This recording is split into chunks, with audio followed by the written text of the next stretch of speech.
Bismillahirrahmanirrahim. Alhamdulillahi rabbil alamin. Wa bihi nasta'in ala umurid dunya waddin. Wassalatu wassalamu ala al-mab'uthi rahmatan lil alamin. Nabiyyina Muhammad ibn Abdullah wa ala alihi wa sahbihi wa man sar ala nahjihi wa ihtada bihadihi wa istanna bisunnati ila yaumiddin, amma ba'd. Yang dihormati al-fadhil Tuan Imam juga selaku pengurusi majlis, yang dihormati Tuan Pengarah Jabatan Agama Islam, semua imam-imam hadirin terkuasa masjid, muslimin dan muslimat, Assalamualaikum warahmatullahi wabarakatuh. Alhamdulillah, kita panjatkan kesyukuran kepada Allah Azza wa Jalla kerana pada malam yang bertuah, yang mulia ini kita dapat bersama di dalam majlis ilmu yang dipilih untuk membincang seorang tokoh yang begitu hebat dalam dunia ini, iaitulah dikenal dengan nama Imam Asy-Syafi'i. Jadi Imam Asy-Syafi'i, nama dia sangat dekat dengan kita. Ajaran dia ada yang dekat dan juga ada yang mungkin kita tertinggal. Yang lebih besar daripada itu juga kita patut fokuskan, iaitulah tentang adab, hikmah, wasiat daripada kata-kata Imam Asy-Syafi'i rahimahullahu ta'ala, yang digelari oleh Imam Ahmad rahimahullah. Imam Ahmad Ibn Hanbal, murid kepada Imam Syafi'i, dia kata Asy-Syafi'i failasuf fi arba'ati asya'. Syafi'i ini seorang tokoh yang hebat dalam 4 perkara. Fil lughati, di dalam bahasa Arab. Bahasa Arab Syafi'i dikira hujjah fil lughah. Mana kalam dia itu dibuat istishhad, syahid di dalam bahasa. Wa ikhtilafin nas, dan juga di dalam ilmu perbezaan pandangan di kalangan manusia. Ilmu al-ma'ani, ilmu tentang mendalamnya makna dalam pada usul al-fiqh, yang mengandungi makna tentang Al-Quranul Karim, dan yang keempatnya wal fiqh, iaitulah ilmu fiqh itu sendiri. Ini kata-kata yang dituju, diucap oleh Imam Ahmad kepada gurunya Asy-Syafi'i. Jadi Syafi'i rahimahullahu ta'ala disebut dengan nama Al-Alim Ar-Rabbani, orang alim yang sangat takut kepada Allah Azza wa Jalla. Di antara sebab ia disebut sedemikian, kenapa? Kata di ahli-ahli yang menulis tentang sejarah Imam Asy-Syafi'i, di antara kitab yang besar yang tuan-tuan boleh tengok, khususnya kepada talabatul ilmi, penuntut ilmu, iaitulah Manaqibus Syafi'i. 2 jilid kitab yang ditulis oleh Imam Al-Baihaqi rahimahullahu ta'ala. Dia kata kana yuqassimul lail athlasan. Imam Syafi'i membahagikan malam itu kepada 3 peringkat. Sulusun li talabil ilmi, 1 bahagian untuk menuntut ilmu. Wasulusun lis salati wat tahajud, 1 bahagian 1/3 untuk salat dan tahajud. Wasulusun lin naum, 1/3 lagi untuk rehat, tidur. Maka ini dia kata imam yang begitu hebat. Di dalam hadis Nabi sallallahu alaihi wasallam, Nabi mengatakan,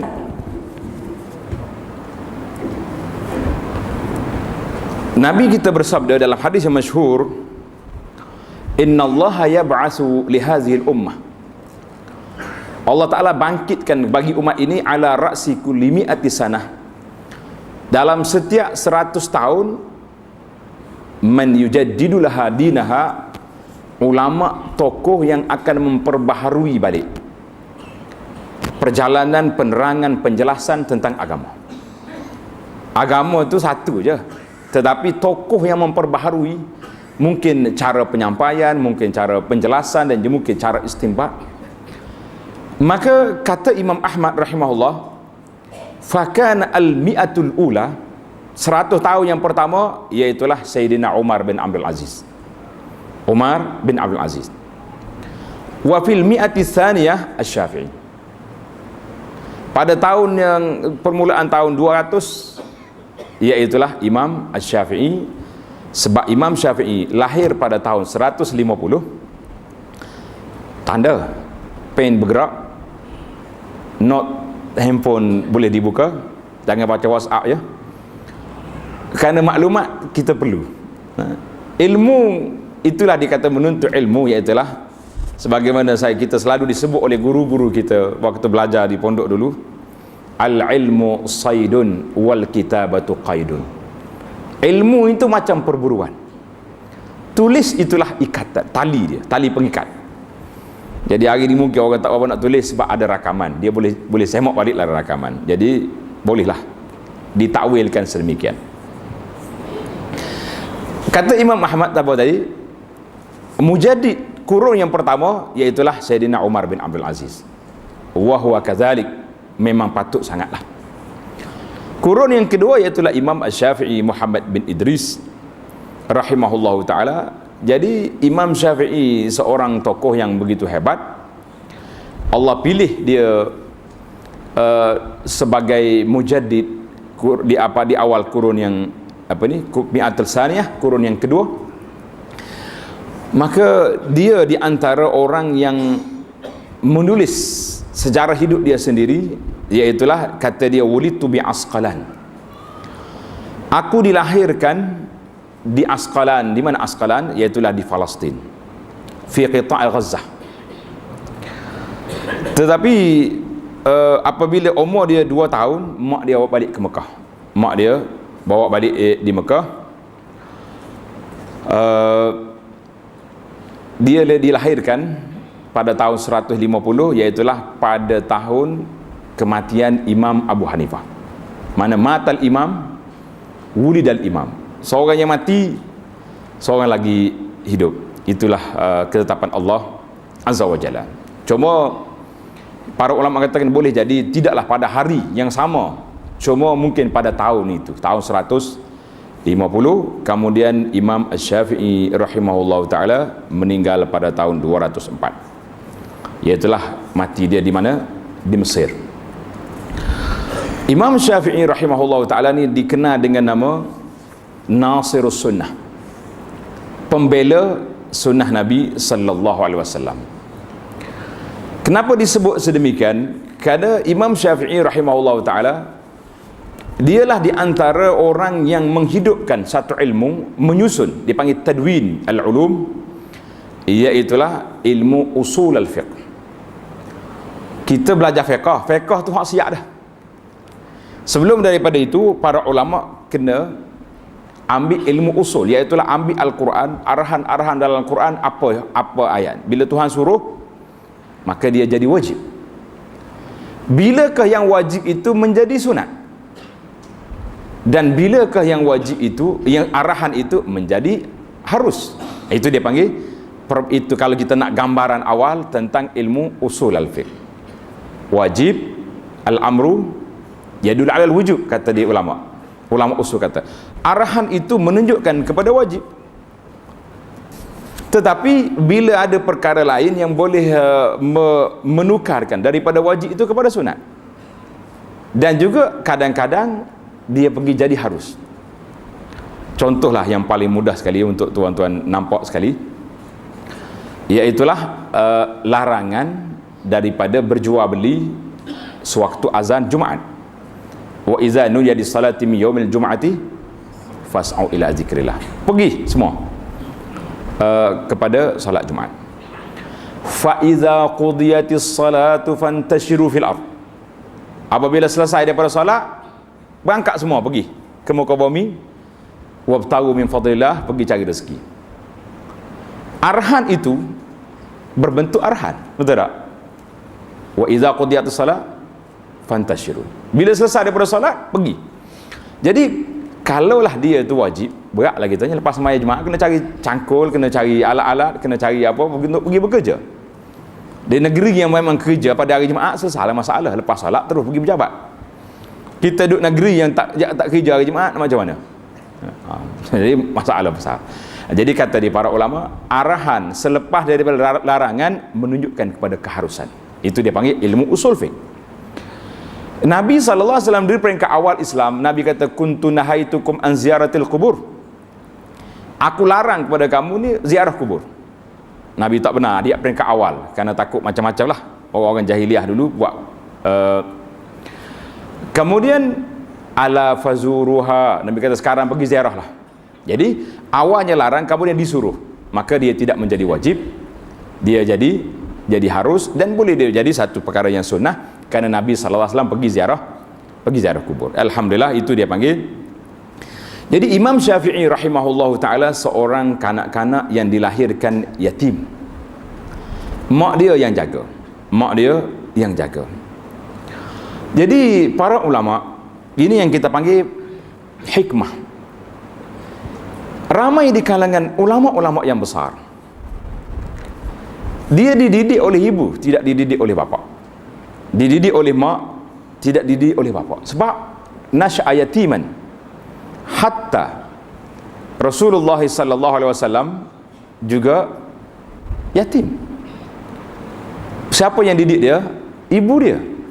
Jadi ini dia panggil satu mangkab, kedudukan yang tinggi bagi ibu-ibu, bahawa mereka adalah merupakan tonggak dalam pendidikan anak-anak. Tonggak dalam pendidikan anak-anak duduk di mana? Duduk di ibu. Jadi ada setengah orang kata, ayah dia tak ada kak, budak ni terbiar adalah. Tidak. Kibar ulama-ulama yang besar duduk di mana? Duduk dididik oleh ibu dia. Jadi kata di Syafi'i rahimahullah ta'ala, hafiztul Quran, aku hafal Quran ketika aku berumur 7 tahun. Ini berat sikit ahli kita ni tak? Kita 7 tahun baru nak buka Quran. Imam Syafi'i sudah hafal Quran. Allahu Akbar. Saya tak tahu, mungkin dengan sebab sistem pengajian kita di sini, ataupun kerana lidah kita tidak Arab. Tetapi banyak di kalangan orang Arab. Ini saya cerita pengalaman sikit lah. Pengalaman waktu anak belajar di Madinah dulu. Tak lama saya belajar tuan-tuan, sekejap je. Cuma sempat 4 orang anak. Sambil belajar. Jadi anak kita yang kecil ni umur 6 tahun, dia panggil kutab. Setiap masjid di kampung dia ada pusat pengajian Quran. Bukan mengaji abatas sajahah tu. Kita pergi ni, pelajar ni terus dia hafal Quran. Pergi hafal lalu. Mula dengan Al-Fatihah, kemudian surah An-Nas, kemudian surah Qul a'udzu birabbil falaq, kemudian Qul huwallah, dia naik sikit. Sebab tuan-tuan tengok dalam ayat yang pertama diturunkan. Coba baca surah Iqra. Itu surah yang pertama, Iqra, baca. Kemudian di antara surah yang berikutnya baru mari Nun wal qalami wa ma yasturun. Coba tengok, ada 4 permulaan surah turun Al-Quran. Mula-mula Iqra, maknanya baca. Kemudian baru mari Nun wal qalam, baru belajar menulis. Kemudian barulah dia mari ya ayyuhal muddatsir, ya ayyuhal muzammil. Itu peringkat dah besar sikit. Maknanya peringkat dah besar, dah pandai menulis, dah pandai membaca. Jadi ketika itu kita kena didik anak kita dengan qumil laila illa qalila, bangun malam untuk bertahajud. Subhanallah. Kalau kita tadabbur ayat Quran, kita akan terasa betapa indahnya Al-Quran yang diturunkan oleh Allah kepada kita. Tapi kalau kita tak tadabbur Quran, kita rasa berat nak baca, sebab kita tidak tahu apa yang ada. Allah Ta'ala sebut dalam Quran, Iqra, baca dulu. Kemudian peringkat yang kedua baru turun ayat surah Al-Qalam, Nun wal qalami wa ma yasturun. Nun, qalam, dan apa yang ditulis. Ulama pendidikan mengatakan suruh dia baca dulu. Kita ni mula tulis dulu, alih bawah siapa lenguh tangan anak-anak. Setengah cikgu ni satu buku tulis tu, dia suruh budak ni menulis je, tak tahu apa. Kesian anak kita. Kita bukan belajar khat. Belajar hafal dulu. Jadi anak yang kecil apa? Orang tua-tua yang kata saya ni tak erti apa dah ustaz, tak nampak apa dah. Tak apa, suruh dia hafal baca Quran. Baca surah-surah yang pendek dulu. Allahu Akbar. Saya baru ni dapat anak angkat. Orang India masuk Islam. Jadi ada orang sponsor, dia tengok saya nak pergi Mekah, dia tu ustaz bawa dia pergi. Di antara maghrib dengan isya, ingat dah qul huwallahu ahad. Saya bimbang, takut sahabat saudara baru kita ni kejap lagi dia sudah ingat dah surah apa ni amma yatasaalun. Kita hak beratus tak apa puluh tahun dah hidup dalam Islam ni duk mai alhaakumut takasur, lebu dah pada bulan Ramadan. Ini masalah. Kita kena naik taraf. Nun wal qalami. Baik. Imam Syafi'i kata, aku hafal Quran umur 7 tahun. Khatam, bukan baru nak mula. Huwa hafizul muwatta, aku hafal muwatta wa ana ibnu 10 sinin, sedang umur 10 tahun sudah hafal kitab muwatta Imam Malik. Wallah hadza amrun ajib. Insya-Allah kita suruh ke ustaz sinilah sambung balik cerita Imam Syafi'i. Saya nak ambil beberapa nasihat dia sesuai dengan kita ada. Jadi itulah dia panggil asas pendidikan, tuan-tuan. Asas pengajian kita duduk di mana? Duduk di Quran dan sunnah. Syafi'i hafal Quran dulu, kemudian hafal muwatta. Jangan orang tanya, kenapa Imam Syafi'i tak ambil pandangan Imam Bukhari? Ini kita kena belajar juga. Imam Syafi'i meninggal tahun 204. Imam Bukhari bila lahir? Siapa dia boleh jawab? Saya bagi hadiah terus malam ni. Ada Arab mari. Baru ni Arab mari ceramah di satu tempat. Dia kata, kita sini mazhab apa? Kata Ahlus Sunnah. Baik. Aku nak tanya seorang-seorang. Kitab sunnah apa yang awak dah baca? Tanya hadis 40 pun giling. Hadis Riyadhus Shalihin giling. Bukhari lagi jangan tanya. Syekh tu giling kepala. Dia kata kamu tidak mengasaskan pendidikan kamu berasaskan kepada apa yang kita kata. Kita kata kita Ahlus Sunnah, tapi kitab sunnah tidak belajar. Itu satu dia panggil kepincangan dalam kita duduk. Baik. Imam Syafi'i rahimahullahu ta'ala seorang yang begitu hebat. Nama dia Muhammad bin Idris Asy-Syafi'i. Dia punya keturunan, dia pergi jumpa dengan keturunan Nabi SAW dalam tuk dia yang kebuat. Jadi itulah yang maka di antara Imam Syafi'i disebut Hakim Al-Fuqaha, seorang ahli fiqh yang sangat hebat, yang sangat bijak. Seorang ulama nama dia Abu Ubaid Al-Qasim Ibn Salam rahimahullah ta'ala. Dia kata apa? Ma ra'aitu rajulan aqala min Syafi'i. Aku tak pernah jumpa, mana di zaman dia lah, orang dulu pada dia tak jumpa lah. Aku tak pernah jumpa manusia, seorang laki-laki yang lebih cerdik daripada Syafi'i. Itu kata Abu Ubaid Al-Qasim Ibn Salam rahmatullah alaihi jami'. Kata di Yunus bin Abdul A'la, lau jumi'at ummah, kalau kita bagi kumpul semua manusia ini, ilmu Imam Syafi'i boleh lagi diberi kepada semua, maknanya luasnya ilmu dia. Kata di Yunus As-Sadafi, tuan-tuan belajar, kita dengar nama-nama tokoh-tokoh yang hebat ni untuk kita belajar adab dan juga suluk yang telah ditinggalkan oleh imam yang besar ini. Yunus As-Sadafi rahimahullah kata, ma ra'aitu aqala min Syafi'i. Aku tak jumpa lagi seorang tuan guru yang lebih berakal, maknanya lebih cerdik daripada Syafi'i. Nazartuhu yauman fi mas'alatin. Satu hari aku pergi munazarah dengan dia, pergi berlawan. Munazarah ni orang panggil macam berdebat dalam satu masalah. Summa iftaraqna. Kemudian selesai daripada perbincangan, kita pun berpisah. Fa akhadha bi yadi. Bila berpisah, Imam Syafi'i pergi pegang tangan Yunus. Summa qala ya Aba Musa.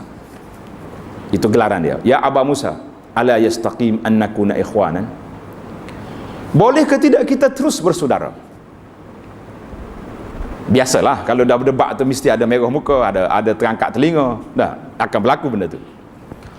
Tapi Imam Syafi'i tak mau panjangkan perasaan itu, dia pergi pegang tangan. Ini hikmah. Jadi kita bukan nampak orang nak marah kita, Tapi tengok keadaan juga, nampak siapa di muka merah kening terakak jangan pegang tangan, penubuk naik. Kita kena tengok juga orang tu dah nampak dia tenang dah, cool. Lepas ambil wuduk sembahyang sunat dah, boleh kita pergi pegang. Syafi'i kata ala yastaqim an nakuna ikhwanan. Boleh ke tidak kita terus bersaudara? Wa illam nattafiq fi mas'alatin, walaupun kita tidak berittifaq dalam masalah. Satu masalah je. Ini dia panggil hikmah Imam Syafi'i, dia panggil matematik ukhuwah. Tuan-tuan dah belajar dah ilmu matematik? Belajar dah tak? Tapi matematik ukhuwah rasa belum buat kira-kira lagi. Ilmu yang diguna pakai zaman kita hari ni lain. Dia kata illam takun ma'ana, kalau kamu tidak bersama kami maka kamu lawan kami. Itu dia panggil ilmu yang diguna sekarang, maka yang menimbulkan huru-hara. Kalau awak tidak bersama kita bermakna awak lawan kita.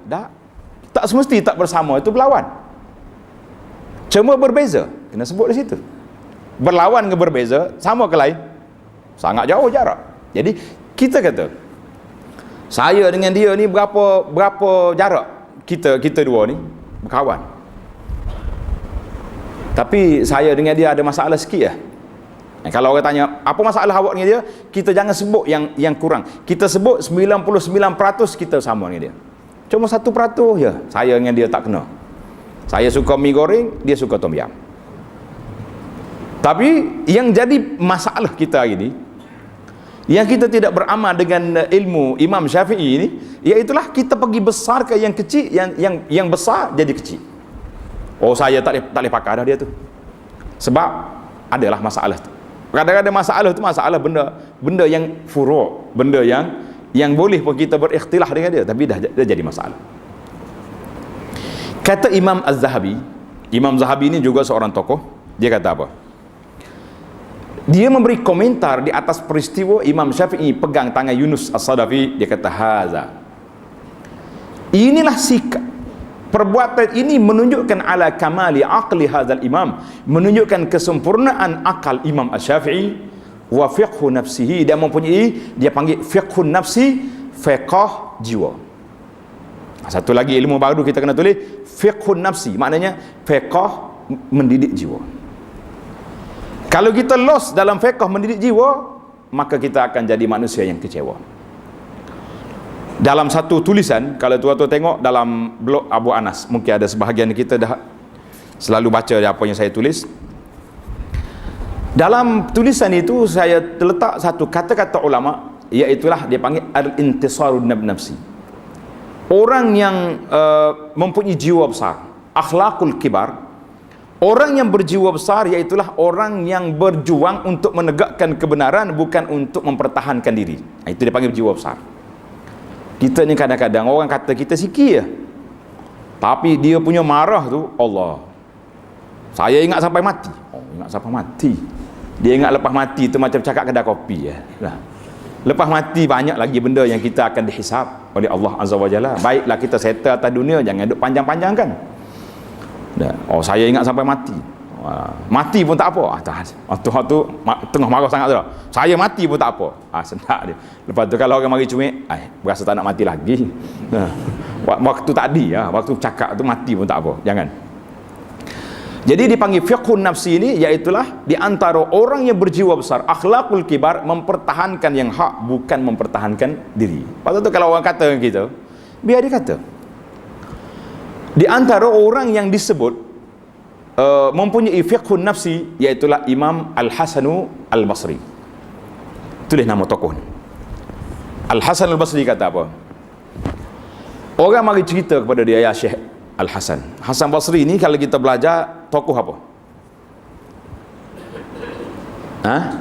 Tokoh ulama tasawuf. Kita terlupa wahwa faqih min imamil fuqaha. Dia ini seorang ulama fiqh yang hebat. Tapi Allah Ta'ala tidak takdirkan dia mempunyai pengikut.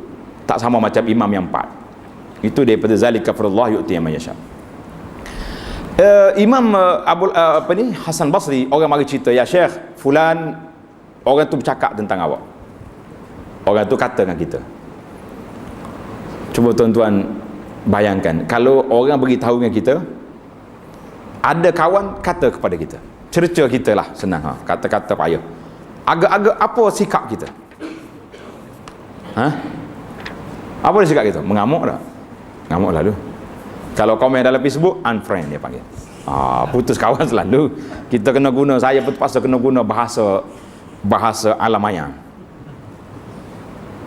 Jadi Hasan Basri tak, dia punya fiqhun nafsi, dia kata alhamdulillah, segala puji bagi Allah Ta'ala yang telah beri pada aku pahala yang aku tak buat. Orang bila cerca kita, dia beri pahala kepada kita, tidak? Beri pahala kepada kita. Jadi dia kata alhamdulillah, segala puji bagi Allah yang telah beri kepada, menghantarkan kepada aku pahala yang aku tak buat amalan. Kita duduk diam kat rumah, orang duduk post pahala kepada kita. Seronok?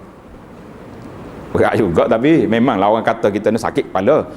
Cuma kalau kita faham lah, macam tadi, tapi jangan pula pagi-pagi kita buat pakai yang pelik-pelik tau. Tak pakai baju ke, pakai baju terbalik, jalan kat kedai, so orang kata kita, itu masalah kita. Jangan pula jadi perangkat sama kita dah kita. Tapi orang kata benda yang biar orang kata. Itu dia panggil fiqhun nafsi. Dan apa kita dapat? Orang yang mengata dapat apa? Pahala dia beri pada orang. Jadi kata di para ulama, tidak ada penyesalan yang paling besar yang kita akan hadapi di akhirat esok apabila kita tengok pahala yang kita buat atas dunia ni, yang kita kumpul, yang kita bawa ke akhirat, semuanya diambil oleh orang. Na'udzubillah. Kan Nabi sebut dalam hadis muflis, waqad syatama hadza wa akhadha mala hadza wa kaza wa kaza. Jadi semua yang kita buat itu akan pergi kepada orang. Jadi Zahabi kata apa? Fama zalan nuzara yakhtalifun. Sedangkan ramai orang-orang yang berdebat ni akan berkhilaf, tapi Imam Syafi'i rahimahullah taala ajar kepada kita supaya kita tidak. Allahu akbar. Jadi Imam Syafi'i dia panggil faqih fil lughah. Kemudian Imam Syafi'i telah dapat mengumpul beberapa sifat yang hebat. Yang pertama sekali, fiqhan, dia ada fiqh Asy-Syafi'i.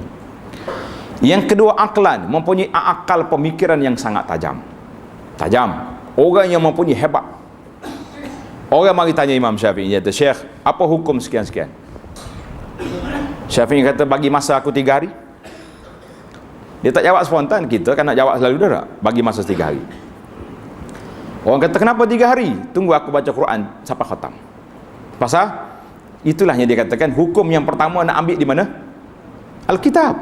Jadi dia baca daripada Quran, daripada awal sampai dia jumpa pada ayat ini, ayat ini istinbat, jawapan kepada hukum yang ditanya tadi. Itu dia panggil hebat. Kemudian dia ada adaban, seorang yang mempunyai adab yang besar. Satu kitab nama dia Diwanus Syafi'i, sebuah buku kecil yang dikumpul oleh para ulama tentang syair-syair abiyat yang diucapkan oleh Imam Asy-Syafi'i. Jadi ada sebahagiannya yang sahih daripada dia, mungkin sebahagian tersalah, ataupun yang kita kata itu adalah ungkapan-ungkapan yang begitu menarik. Tadi saya tengok ada kawan kita tu bawa buku, dia tulis wasiat Imam Asy-Syafi'i. Cantik baca, tapi baca dengan huraian cantik. InsyaAllah dalam sebelum penutup nanti saya akan bawa satu wasiat khas Imam Syafi'i kepada kita, insyaAllah. Tolong peringatlah, takut pengurusi suruh berhenti, kita berhenti tak sampai habis. Jadi yang keempat, Syafi'i juga telah dapat mengumpul hikmah, mutiara kata yang begitu indah yang dia beri. Di antara kata-kata pesanan Imam Syafi'i, kata-kata hikmah dia yang boleh kita kutip. Kalau untuk pelajar talabatul ilmi, saya syorkan sama ada kita buka Manaqibus Syafi'i lil Baihaqi, ataupun ustaz atau ustazah kita buka kitab nama dia Tahzibul Asma' wal Lughat. Imam Nawawi tulis sebuah kitab nama dia Tahzibul Asma' wal Lughat. Di dalam membincangkan tentang Tarjamatus Syafi'i, biodata Imam Syafi'i, dia kumpul lebih hampir 40 kata-kata. Kalau saya nak baca yang ni pun sampai ke tengah malam kita tak habis, kata-kata Imam Syafi'i dalam kitab tu. Satu, tuan-tuan boleh tanda di antara kata-kata hikmat, kata Syafi'i, laisa ba'da ada'il faraid syai'un afdalu min talabil ilm. Tidak ada suatu amalan selepas daripada solat fardu, suatu perbuatan yang lebih afdal daripada menuntut ilmu. Menuntut ilmu. Ilmu apa yang kita nak tuntut? Iaitulah ilmu Alkitab dan juga ilmu sunnah Nabi sallallahu alaihi wasallam yang ditinggalkan kepada kita. Orang pergi tanya, murid dia macam tak apa jelas. Qila lahu walal jihad fi sabilillah, Imam, walaupun pergi berjihad? Qal walal jihad fi sabilillah, walaupun berjihad. Sebab orang yang pergi berjihad tak mengaji pun tak apa. Nah, dia ikut ya, ketua dia kata perang, bismillah. Qatil man pergi lawan orang yang menyekat agama Allah Ta'ala. Itu kata Imam Asy-Syafi'i rahimahullah. Lagi kata-kata dia daripada Ibnu Uyainah, dia kata lam yu'ta ahadun fid dunya syai'un a'zama minun nubuwah. Tidak diberi kepada seorang manusia atas dunia ini lebih besar daripada pangkat nabi, pangkat kenabian. Karena itulah tidak tepat pandangan sebahagian daripada ahli-ahli ibadat yang mengatakan wali lebih tinggi daripada nabi. Oh, dia kata nabi anugerah, wali kasb. Mana wali ni kita kena usaha baru jadi wali. Tuan-tuan ni ramah wali sini ni. Wali apa? Wali nikah. Ni tak payah mana dah. InsyaAllah dah ada 5 orang anak perempuan. Wali lah kitanya. Wali 5 dia panggil dah. Dah 5 orang anak. Itu pun tak berani.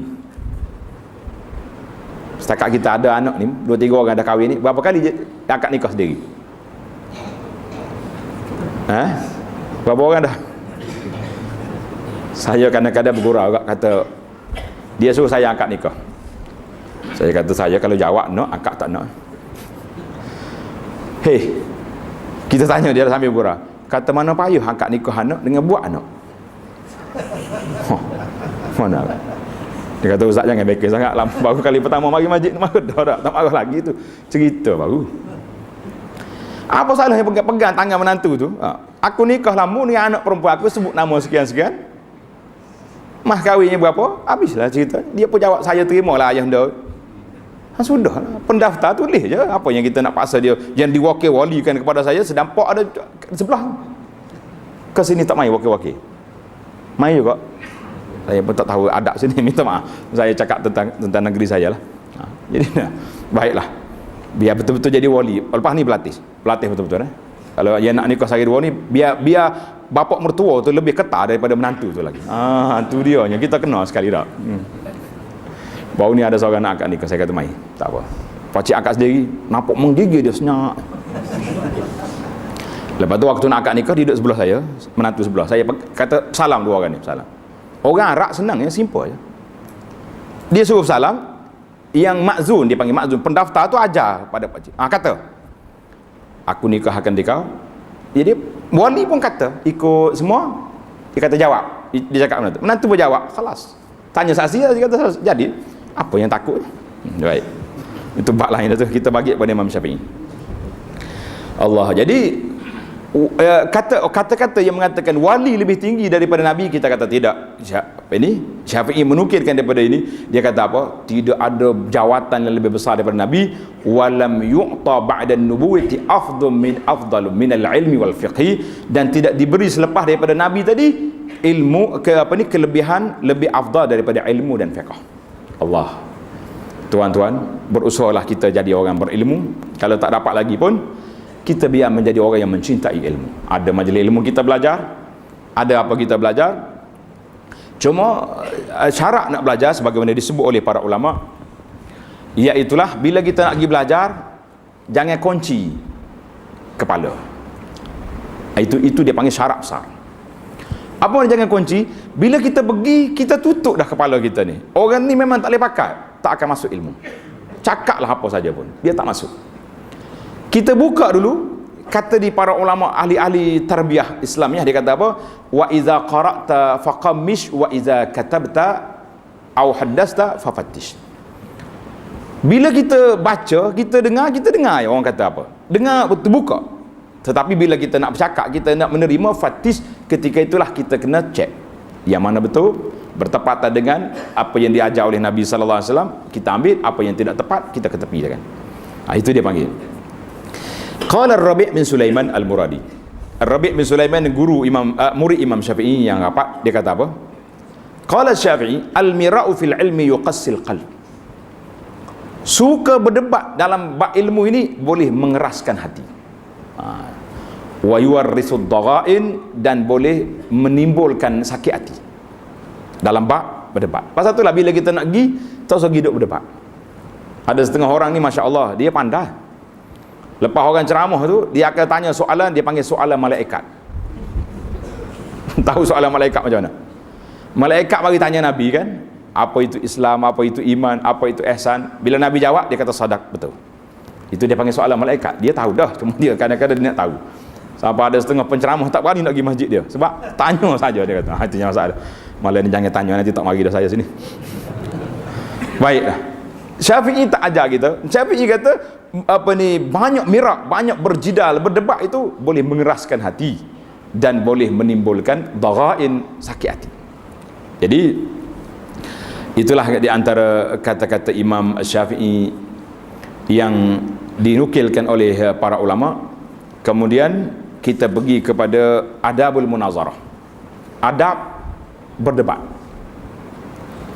Kata Imam yaqulu Syafi'i rahimahullahu taala, ma nazartu ahadan 'alal ghalabah. Tak pernah aku pergi berdebat untuk menang. Ini kalau kita pergi, kita siap-siap dah, kita mesti menang punya. Lah tak jadi lagi tu. Kita pergi nak dengar hujah. Illa 'alal haq indi. Yang aku pergi berdebat itu semata-mata nak menunjukkan kebenaran yang ada dalam ilmu aku. Mana dia, itu dia panggil niat. Niat dia ikhlas, dia pergi. Wa qala, kata Syafi'i lagi, ma nazartu ahadan qattu illa 'ala nasihah. Aku tak pernah berdebat dengan siapa-siapa kecuali sebagai nak bagi nasihat supaya dia menerima yang benar yang aku faham. Tadi ada kalanya benar tu di pihak kita, ada kalanya tidak. Lagi kata-kata Syafi'i dalam bab adab berdebat ini, ma nazartu ahadan qattu fa ahbabtu an yukhti. Tak pernah aku berdebat dengan mana-mana orang dan aku suka dia salah. Tak. Allahu akbar. Kata di pengarang kitab yang saya baca ni, faman yastati an yablugha hadzal mustawa. Siapalah di kalangan kita yang boleh sampai ke peringkat ini. Nah, kita tulis dalam Facebook pun kita nak suruh kita menang. Nak suruh tengok saya punya like lebih ramai daripada awak. Itu pun kira kemenangan. Mana boleh dah. Pasal itulah bila seorang tu bercakap kuat suara. Kata-kata ini anda tak ingat. Kata ini sebuahkan kepada Imam Al-Ghazali. Jadi kata dia, kalaulah dengan suara kuat itu menunjukkan kemenangan, tentulah orang jahil lebih menang daripada orang alim. Orang alim kadang-kadang dia tak bercakap lembut, dia bercakap. Ada setengah orang ni bercakap kuat.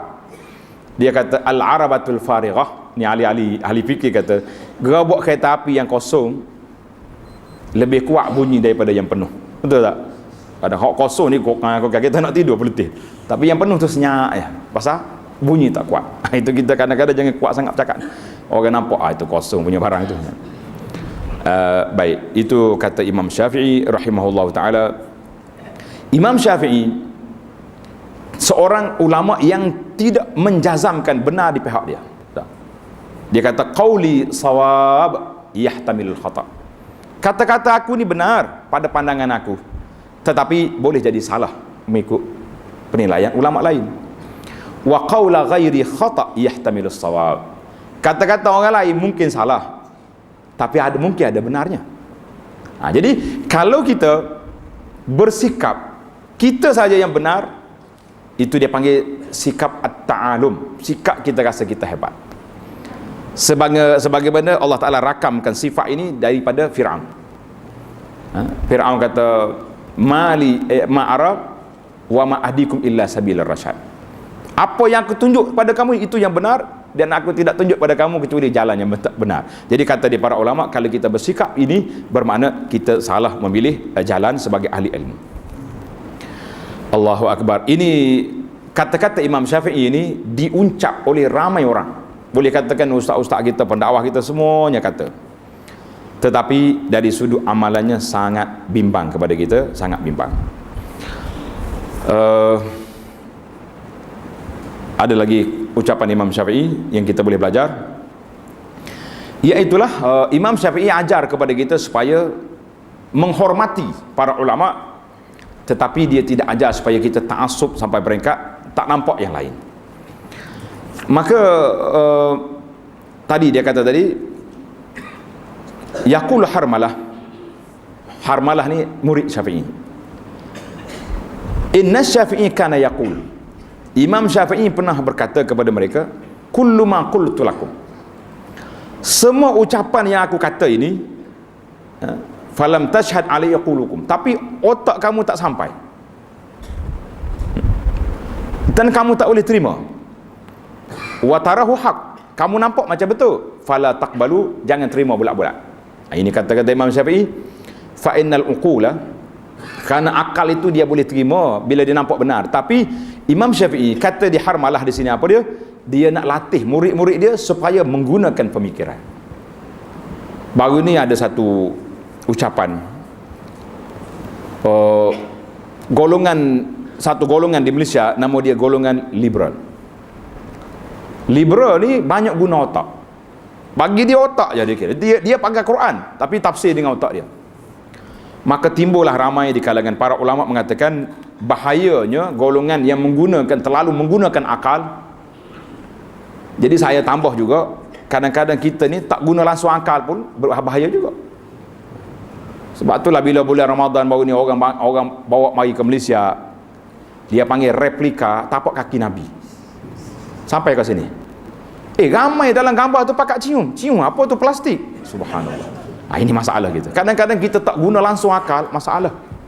Terlalu menggunakan akal pun masalah. Imam Syafi'i kata i'mal, menggunakan akal pemikiran kita itu berdasar kepada ilmu yang kita belajar.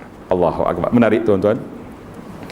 Maka di sinilah kata di para ulama, Imam Syafi'i bukan hanya nak melahirkan murid-murid yang mengikut ulang apa yang dia kata, tetapi dia nak melahirkan tokoh ulama yang mampu mengeluarkan hukum, menggali hukum melalui ilmu yang telah dipacak tadi, iaitu dipanggil ilmu usul al-fiqh, supaya beristimbat dengan hukum yang telah diambil daripada dalil-dalil syar'i.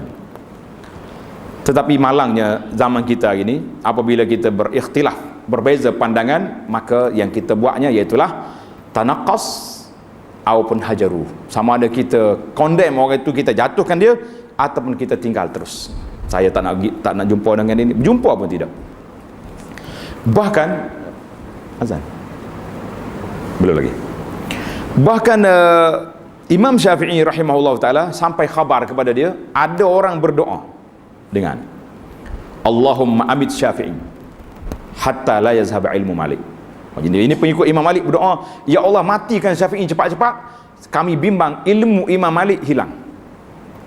Dia tahu Imam Syafi'i itu murid Malik, tapi Imam Syafi'i juga tidak menerima pandangan Imam Malik. Imam Ahmad murid kepada siapa? Syafi'i, tapi Imam Ahmad juga banyak tidak menerima pandangan Imam Syafi'i. Imam Syafi'i sendiri mempunyai dua pandangan. Satu dia panggil al-qaulul qadim, satu lagi dia panggil al-qaulul jadid. Qaul qadim ini maknanya waktu dia duduk di Iraq, itu pandangan dia. Waktu Imam Syafi'i pergi ke Mesir, dia korek balik pandangan. Maka Imam Nawawi dalam kitab dia Al-Majmu', Muqaddimah Majmu', insya-Allah para jemaah sekalian, saya show sangatlah kepada penuntut ilmu, ambil kitab Muqaddimah Majmu' Nawawi itu dijadikan bahan kajian. Kita hari ini tak sampai ke situ. Kadang-kadang Majmu' rujuk masalah solat, tapi muqaddimah tertinggal. Muqaddimah tertinggal. Tuan-tuan mungkin pernah dengar seorang tokoh nama dia Ibnu Khaldun. Pernah dengar? Ahli-ahli fikir yang hebat. Ibnu Khaldun, dia tulis kitab tarikh Islam berpuluh jilid, tapi jarang orang sebut. Orang sebut Muqaddimah Ibnu Khaldun, Muqaddimah yang masyhur. Jadi insya-Allah saya cuba nak viralkan Muqaddimah kitab Al-Majmu' Imam An-Nawawi. Sebab dalam tu banyak hikmah dan banyak benda-benda yang disebut tentang ilmu Imam Syafi'i di hadapan itu. Jadi bila Imam Syafi'i dengar orang ni doa kepada dia, suruh dia mati, Imam Syafi'i tak jawab balik, tak kata biar awak lah mati. Syafi'i jawab, tamanna rijalun an amuta wa in amut fatilka sabilun lastu fiha bi auhadi. Syafi'i kata, ada orang yang bercita-cita nak suruh aku mati. Kalau aku mati, maka dapatlah, senanglah dia. Tapi dia kena ingat, lastu fiha bi auhadi, orang yang menegakkan kebenaran bukan aku seorang. Mana kalau mati Syafi'i, ada lagi murid-murid dia yang akan meneruskan ilmu dia. Allahu akbar. Jadi sampai begitu sekali orang nak dengar ni. Yaqulu Syafi'i, Imam Syafi'i kata, ma duhika min khata'i rajulin, tidak ada siapa yang suka kerana orang itu tersalah. Orang ni salah cakap, kita ketawa. Illa sabata sawabu fi qalbihi, kecuali yang kebenaran itu akan melekat dalam hati orang tu. Orang mana? Orang yang diketawakan tadi. Payah kita. Sebab itulah kalau orang salah, jangan gelak, jangan suka. Kita pergi dekat dia, pegang, mari kita pergi minum air, duduk sama seorang yang dia kedai kopi, nak makan apa, jamu kemah-kemah dulu. Nak roti sana berapa biji nak bagi belakang, telur ke tak telur, banjir ke tak banjir, ikut dia punya menu. Nah, lepas tu baru bercakap, ya akhi, apa yang awak sebut tadi silap tu, yang saya faham begini, cakap, orang terima. Jadi kalau kita awal-awal lagi pakat gelak, dia ni apalah, apa ni, bahasa budak-budak sekarang ni, boleh tak? Bila jadi kata di apa ni, orang yang mensyarahkan kata-kata Syafi'i tadi, bila kita perli pada orang tu, maka orang tu lagi melekat. Kesalahan dia tadi, duduk dia akan pegang dengan apa yang dia buat. Dia mula naik kerah kepala. Ada yang kata ada yang juga pandangan orang lain kata, an-nadhahik zatuhu allazi istaqara fi qalbi.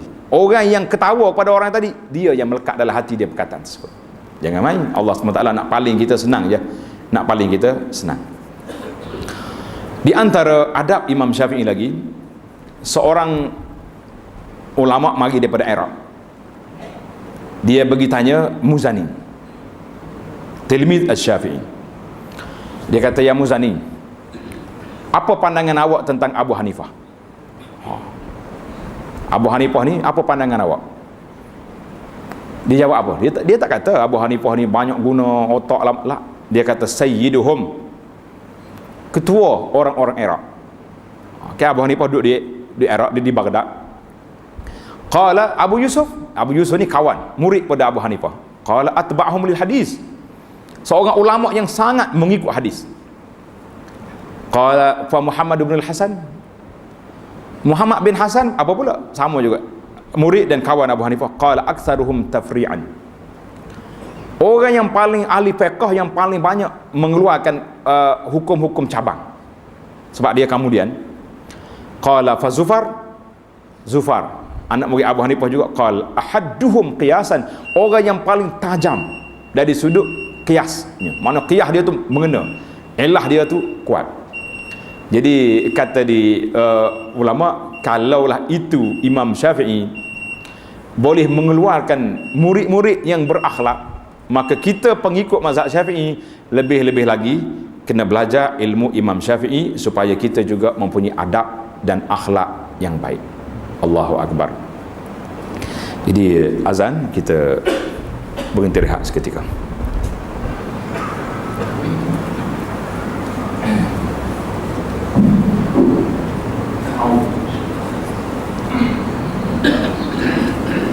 Allahu Akbar, Allahu Akbar, Allahu Akbar, Allahu Akbar, Allahu Akbar. Asyhadu an la ilaha illallah, asyhadu an la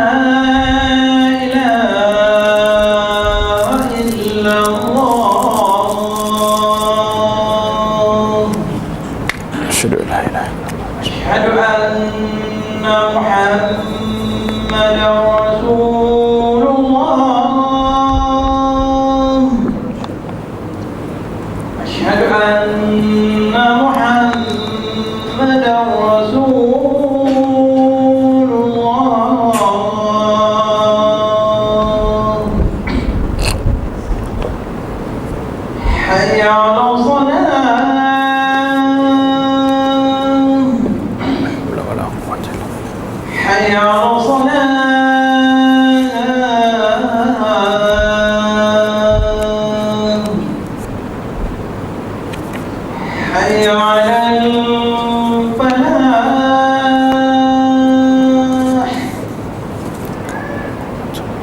على الفلاح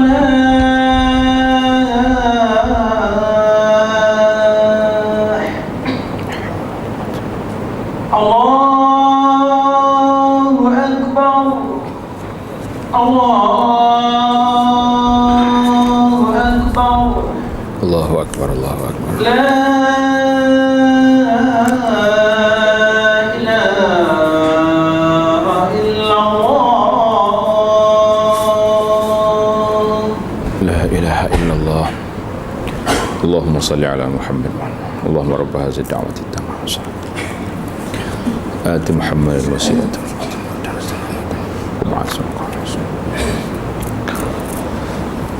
Alhamdulillah, kita sebagai penutup kepada perbincangan yang amat ringkas mengenai Imam Al-Muttalibi, Imam Syafi'i ini, saya ambil satu kata-kata dia yang untuk kita jadikan panduan hidup. Tuan-tuan boleh tanda kata-kata ini, sangat menarik. Qala Syafi'i rahimahullahu ta'ala, man ahabba an yaftahallahu qalbah au yunawwirahu, sesiapa yang nak Allah Ta'ala buka hati dia. Nak tak nak kita? Siapa tak nak? Dah. Nak suruh Allah Ta'ala buka hati kita.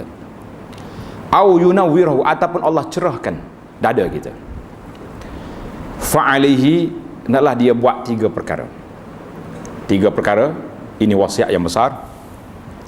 Tanda yang pertama, bitarki kasratil kalam fi ma la ya'ni, meninggalkan banyak berkata, bercakap dalam perkara yang tidak ada kena-mengena dengan kita. Itu yang pertama. Yang kedua, wa tarkiz dzunub wal ma'asi, meninggalkan dosa dan maksiat. Yang ketiga, wa yakunu lahu fima bainahu wa bainallahi ta'ala khabiyatun min amalin, hendaklah ada di antara dia dengan Allah Ta'ala amalan yang tersembunyi, yang tidak diketahui oleh manusia, tapi kita buat secara senyap. Kata Syafi'i, fa innahu iza fa'ala zalik, kalau dia buat tiga perkara ini, apa yang kita dapat? Fatahallahu alaihi minal ilmi, nescaya Allah SWT akan buka ke atasnya ilmu, ma yushghiluhu an ghairihi, yang menyibukkan dia daripada benda lain. Wa inna fil mauti la aktsara syughul, kerana nak mengingatkan mati itu banyak sibukannya.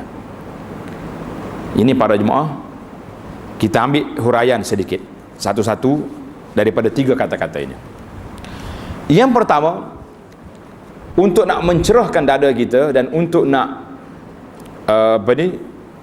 Allah Ta'ala buka hati kita dengan kepahaman yang betul dan dengan cahaya daripadanya, yang pertama sekali, kita tinggalkanlah percakapan yang tidak ada faedah.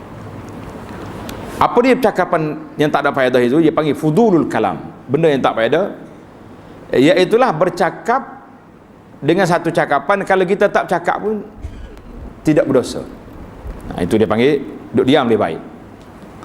Tapi kalau kita tak cakap berdosa, tak boleh. Contohnya, kita tengok orang buat maksiat, kenapa senyap tu? Baru belajar. Wasiat Imam Syafi'i, jangan duduk cakap cakap banyak, kita pun senyap lah, tak boleh lagi tu.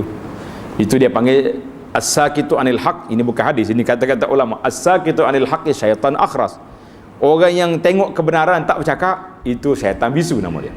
Tak boleh. Jangan terlebih diam pula. Saya tengok kadang-kadang masyarakat kita ni terlebih diam. Tahu cerita dia, kalau ada orang contohnya dalam saf, batal wuduk, dia keluar kan, tak naik yang belakang tu, yang tepi ni pun tak bergerak ke tepi. Lepas solat kita tanya dia, kenapa tak naik? Dia kata, guru kata mana boleh bergerak berjalan tengah solat. Sedap juga dia tu. Ini kata ni terlebih diam pun susah juga. Biarlah kita diam, yang mengikut tempat dia, diam di tempat dia dan bercakap di tempat dia. Dan bila kita bercakap juga tidak memberi kesan, itu dia panggil fudulul kalam, cakap tak tahu benda. So, contohnya, kita pergi musafir, kita tengok barang pelik-pelik kan. Contoh waktu saya pergi melawat negara China, Tak tahulah dengar ada kau cerita Cina sini. Ini cerita ni kalau kita cerita saja ya Cina tu makan apa, minum apa, tengok apa ni dia punya bangunan tembok, maka itu dipanggil fudulul kalam. Tapi yang saya nak cakap tu lebih sikit lah. Boleh? Cerita Cina yang menarik. Bagi saya menarik. Waktu sampai di Beijing, di masjid Cina tu, waktu tu dekat dengan nak zuhur dah. Orang masuk ramai, masuk. Saya duduk perhati tengok dia azan kat mana Cina ni. Tengok dia punya mikrofon tak ada. Waktu nak azan dia keluar, bila dia keluar daripada bilik dia pergi dekat tangga, dia azan dekat pintu. Allahu Akbar. Tapi orang masuk dalam masjid penuh.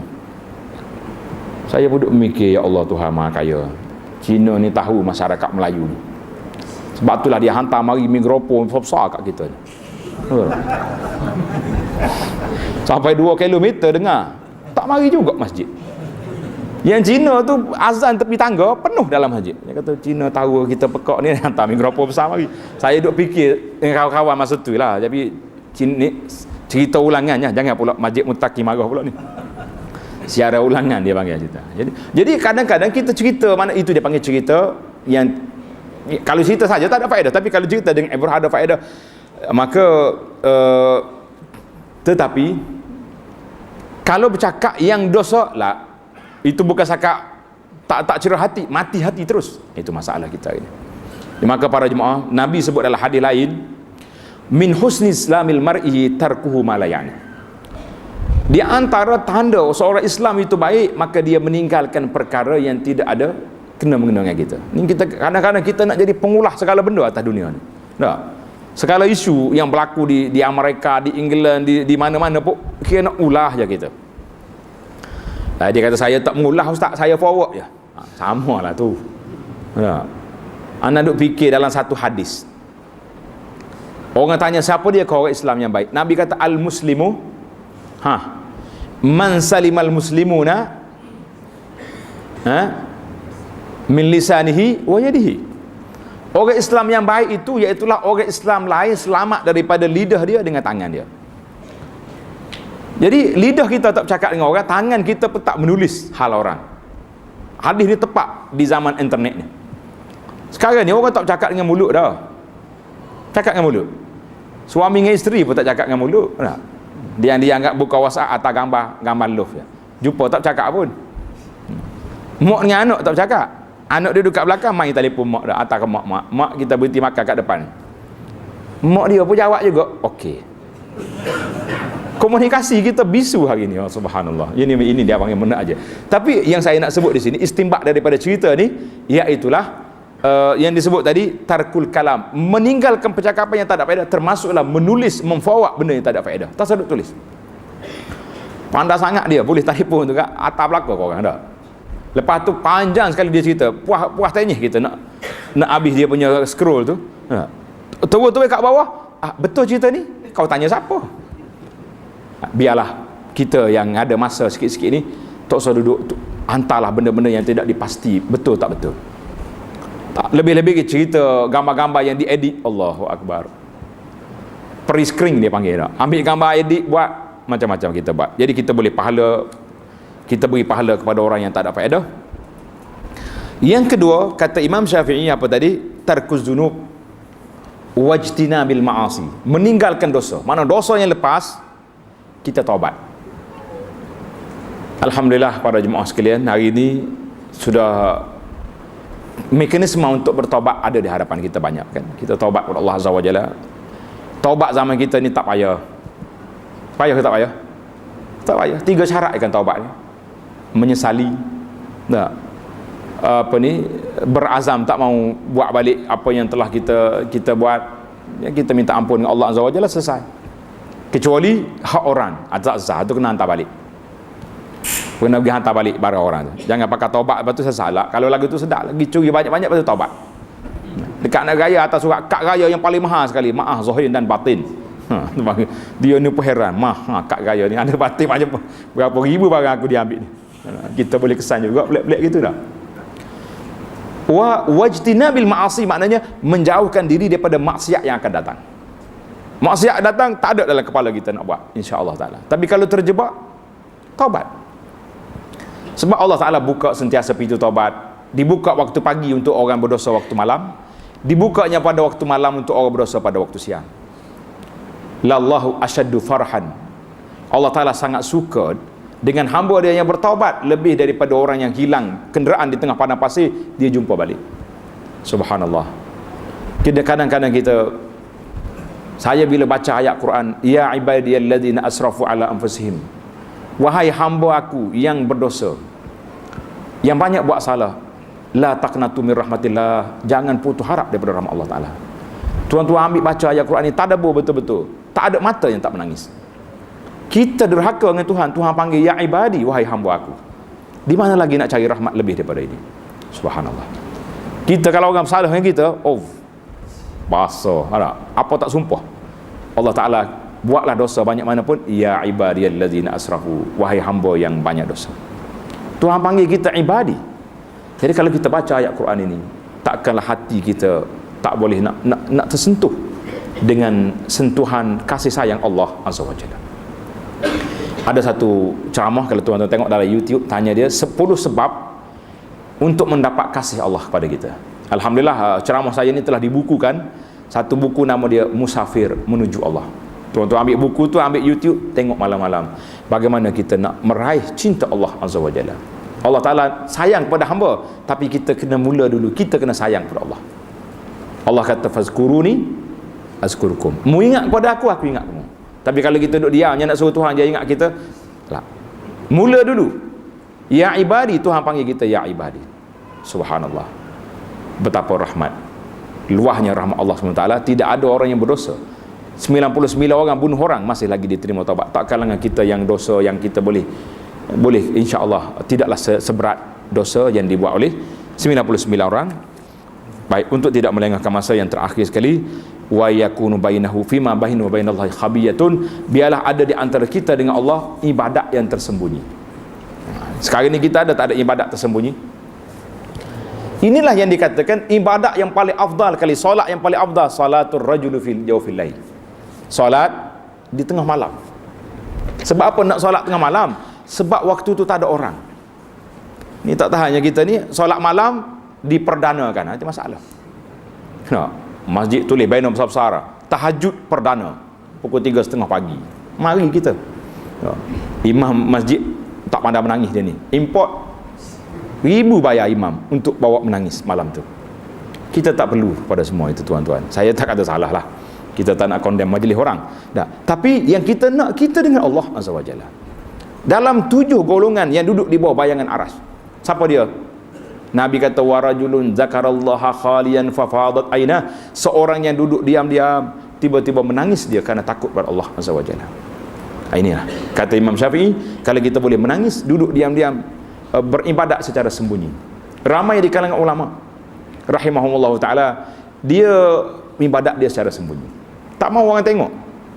Dia kalau tengok isteri tidur kemah-kemah tu, ambil kain selimut tambah lagi, tambah lagi, turun senyap-senyap pergi solat. Tapi jangan berhari, isteri pun perhati juga, ni nak gimana malam-malam. Ingat cerita Sayyidah Aisyah, berlaku pada Aisyah. Nabi SAW suka pergi ziarah kubur malam, pergi ziarah baqi'. Ramai orang tanya, ustaz, apakah tip nak melembutkan hati? Saya kata pergi ziarah kubur malam. Kenapa senyum? Patut kita pergi kubur, bukan pergi hari raya. Pergi hari raya selfie, itu dia panggil. Sekali dengan nenek, sekali dengan atuk, mari dah pegang gambar batu ni setuk, ambil gambar prek. Aku sayang atuk, pakai baju apa ni, belah sana sini, sayang atuk. Jadi yang kita nak, kita pergi ziarah kubur malam-malam, kita pergi baca doa yang Nabi kita baca. Assalamualaikum ya dara qaumil mu'minin wa inna insyaallah bikum lahiqun. Orang dalam kubur, aku nak pergi salin denganmu. Tak menangis kita? Nangis. Allahu akbar. Tuan-tuan, banyak mekanisme yang boleh menghidupkan hati kita, insya-Allah. Jadi Nabi kita ni bila tengok Aisyah tidur, Nabi kita keluar nak pergi ke Baqi', perkuburan Baqi', tepi rumah dia ya. Aisyah tengok Nabi tidur, Nabi keluar, dia ikut. Bila nak tengok Nabi balik, dia lari cepat balik. Orang yang baru lepas berlari mestilah nyawa dia bergerak. Nabi pegang, ni apa ni Aisyah ni? Aisyah kata, minta maaf lah Rasulullah, kalau saya pergi kubur, saya nak baca apa? Cerdik ke dia buat lari tajuk. Maka Nabi kita ajak, ajar kepada kita bagi salam, assalamualaikum ya darakum minin wa inna insyaallah bikum lahiqun, as'alullah lana wa lakumul afiyah. Jadi kalau kita pergi baca doa yang Nabi kita ajar kepada ahli kubur, insyaallah tuan-tuan kita akan rasa, dan kita mikir pula dia ada buat apa dalam kubur. Allah tak adalah. Dikatakan daripada Imam Hasan al-Basri rahimahullah ataupun ulama lain, bila lepas dia ke bumi jenazah, dia tazkirah pada kawan dia. Apa dia tanya? Sahabat-sahabat semua, sahabat kita dalam kubur yang kita ke bumi, nak apa sekarang? Dia nak suruh kita tunggu kubur dia. Tunggu buat apa dia? Dia kata dia nak sekarang ni kalau boleh balik, nak tambah sikit je lagi ibadat, nak naikkan darjat. Kata di Imam, qad fatahu, dia telah tamat tempoh. Kamu yang masih hidup masih ada peluang. I'malu, buatlah kerja. Mudah-mudahan sedikit wasiat Imam Syafi'i rahimahullah ta'ala memberi motivasi kepada kita, biarlah kita menjadi seorang yang pengikut mazhab Syafi'i dan beradab juga dengan akhlak Imam Syafi'i, insya-Allah. Subhanakallahumma wa bihamdika asyhadu an la ilaha illa anta astaghfiruka wa atubu ilaih, wa sallallahu ala nabiyyina Muhammad wa ala alihi wa sahbihi ajma'in, walhamdulillahi rabbil alamin.